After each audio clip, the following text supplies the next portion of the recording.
Hi there. Today, I'd like to tell you something that's secret. Well, at least it was, and that's the secret to innovation. And the secret is, there is no secret. Well, there are a few things that you should consider, but these things aren't secret whatsoever. I'm not sure if they fall into the category of common sense, but I'll let you know and you can make up your own mind. But also, please don't believe that innovation is the preserve of just a few select people, those innovation gurus that have sprung up almost everywhere. As the great Charles Handy once said, guru is just an American word for charlatan. But once you've worked out what actually works for you, just practice and repeat. There are a couple of things to remember. So, to start with, you will need, number one, a strategy. Innovation is made an awful lot easier if you have a very clearly articulated and communicated strategy. Innovation isn't an end in itself. We're not going to do innovation. It's like a tool. It's a means to an end. And that's where the strategy comes in. You need to know what that end actually is. You might need some sort of process. Yes, you can wing it or adopt a process of some description. And I must admit, to being a fan of the former, I do like to fly by the seat of my pants quite a bit. But even then, we do need some guidelines. Otherwise, you are probably just going to play like a child in a sandpit forever and ever. But please beware of rigid processes, because you can just end up copying what everyone else has done. Copy best practice. Now, if you don't completely understand the context of what somebody else has done, you can get nowhere fast. In fact, it matters less what the process is and more that there is one. But if it's a good process, even better. But this means everybody has to know what happens next and what role they all play to make this all happen. Communication is key, just as it is with strategy. Now, all of this needs to be cross-functional and team-based.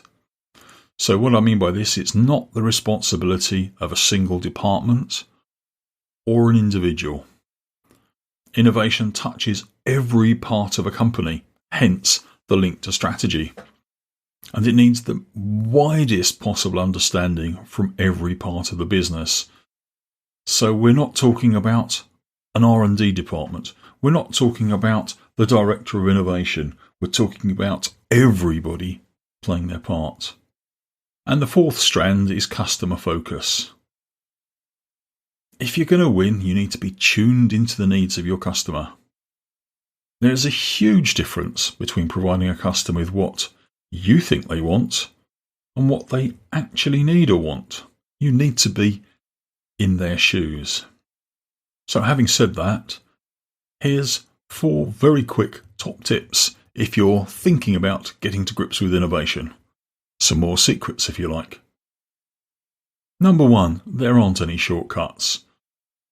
The world is littered with hundreds, thousands, or possibly millions who've tried something similar to you, but have tried the shortcut to get there faster or make more profit, and it hasn't gone well. There aren't any shortcuts.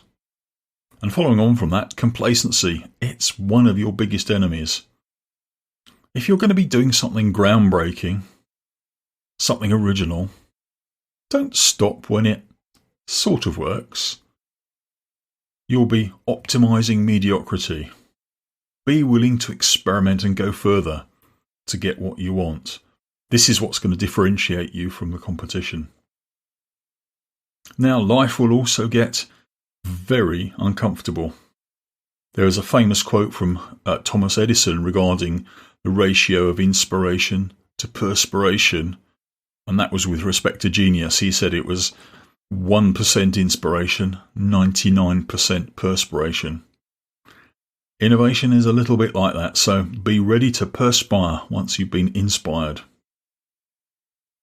And to succeed, you will need an awful lot of ideas. In my workshops, I find that out of every 10 really incredibly crazy ideas, there is maybe only one weird idea that is actually worth thinking about a little more.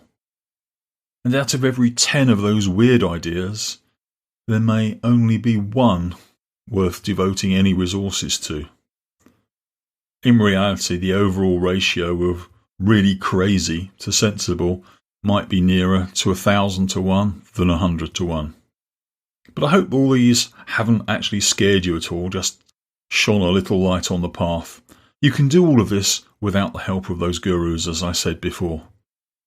If you need a sounding board, though, somebody to bounce some ideas off, then I'm here to help. So if you do want to get in touch, you can get in touch via my website, www.derekcheshire.com.